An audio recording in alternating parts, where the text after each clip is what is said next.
ஜீவகாருண்ய ஒழுக்கமே மோட்ச வீட்டு பேரின் திறவுகோல் அப்படின்னு சொல்லிட்டு வள்ளல் பெருமான் ஏன் சொன்னார் அப்படின்னா, எத்தனையோ நற்கர்மங்களை செஞ்சாலும் அந்த பசியால் வாடக்கூடிய ஒரு ஜீவனுக்கு ஒரு வாய் உணவு அளிக்கிறது கிடைக்கக்கூடிய மன நிம்மதியும் திருப்தியும் வேறு எதுலேயுமே கிடைச்சதில்லை.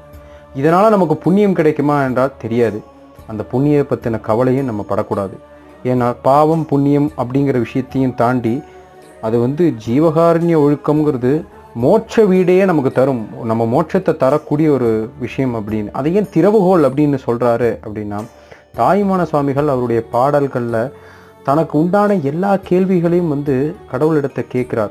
அந்த அருட்பெரும் ஜோதி ஆண்டவர்கிட்ட அவர் கேட்கும்போது தனக்கு மோட்சங்கிறத விஷயம் கிடைக்குமா அப்படிங்கிறத ஒரு கேள்விக்குறியாகவே வச்சிருக்கிறப்போ அதற்கான விடையை வள்ளல் பெருமான் சொல்கிறாரு. அந்த மோட்சங்கிற வீட்டுக்கான சாவி பிற ஜீவனுக்கு நீ அளிக்கக்கூடிய உணவுலையும் அது பசியாறுறதுல இருக்குன்னு நமக்கு சொல்லியிருக்கு.